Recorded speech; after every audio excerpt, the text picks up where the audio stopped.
Hey everybody, and welcome back to Storytime with JRP. We're continuing my book, Laurence Grey, Secret of the Lost Roanoke Colony, and we're currently in Chapter 40. So if you're just joining us, head back to Chapter 1 so you don't miss any crucial details. So, a brief recap of the previous chapter, Chapter 39, Grey determined that he had to go back in time to 1673 once again to get the real clue from his forefather, Ben Folger. Otherwise, his son Jason would die in 12 hours. So he headed back in time, and now that's what we're going to continue in the next chapter. And by the way, guys, from here on out, all chapters will be twice as long. So now you'll get roughly 6 minutes of content every day instead of 3. So I'm sure you guys are going to enjoy that. So let's get into chapter 40, titled 1673, Round 2. This time around, Grey materialized in a massive cornfield, which he assumed belonged to Peter Folger. He got up from his position on the ground and began a half-mile walk through the cornfield in the direction of a cottage that Grey also recognized as Folger's. A few minutes later, he knocked on the door of the cottage. Folger answered the door, then looked up in surprise. "Why, Laurence Grey, you're back! After you left 6 months ago, I was sure you would never return. Come inside, let's talk." Grey thanked Folger and stepped inside. Jason is visiting today," said Folger. "I mean, the one from what you call an alternate reality." Grey nodded. "Oh, that's good. And I thought it had only been a few days since I left here, not 6 months." Folger shrugged. "It certainly has been that long, Grey. What time did you put into your time machine?" Grey shrugged. "Just 1673. Folger nodded. "Thought so. It had to pick a month and a day, so it probably picked one at random." Grey smiled. "You act like you know all about future things." Folger winked. "Jason tells me a lot." Just then, Jason walked in. Seeing Grey, he smiled. "Hey, alternate reality dad, you're back." Grey nodded. "Yes, and I have an important question to ask Mr. Folger here." Jason nodded and sat down in the living room. Folger and Grey followed and sat down as well. Grey took a deep breath, then began. "Okay, you're not going to like this, but it's a life or death situation." Folger grinned. "Go ahead, my boy." Grey cleared his throat. "I'm going to need to ask you for that next alien clue." Immediately, Folger and Jason stood up. Folger first. "I believe we discussed this already. If we tell you the clue, Sheldon will find out, and that will lead to World War III. Jason backed Folger up.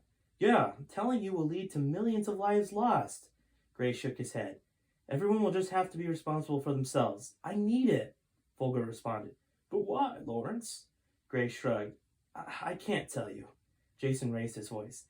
"How could this one person be any more important than half the world's population? It can't be that important." That was the last straw for Grey, who said, "In less than 12 hours, someone who is going to get suffocated and die."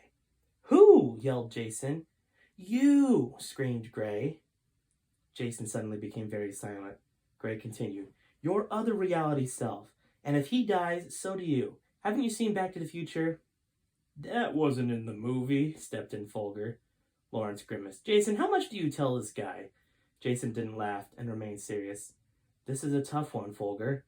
Are we going to let him have the clue? Or are we..." Folger did a double facepalm and sighed. "No, Jason, we won't let you die." Folger walked over to Grey and whispered, "Can I speak to you in private, Grey?" Laurence nodded, and they walked into the other room.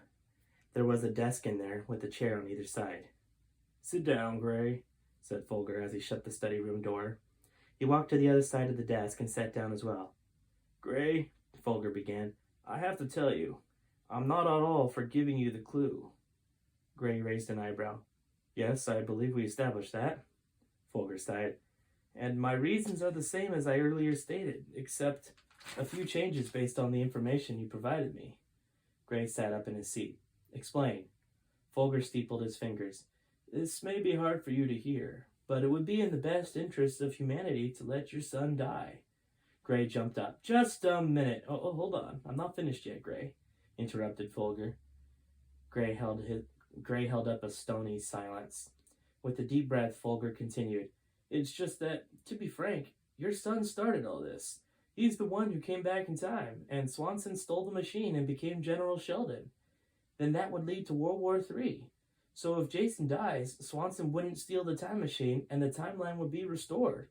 World War III would never happen, at least not because of Sheldon and the Roanoke Colony.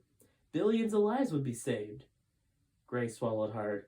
I just lost my best friend yesterday to Sheldon. I can't lose my son. Folger gave Gray a slip of paper. Here's the clue. You make the decision. Gray left the cottage with a fatal choice to make. Save his son or the world. Wow, what a conundrum. Gray has to choose between his son and the world. What's more important to him? What decision will he make? And now also we have longer chapters, guys, so you can hear a little bit more every time we read. Well, you're just going to have to find out what happens next in tomorrow's chapter, guys. All right, I'll see you then.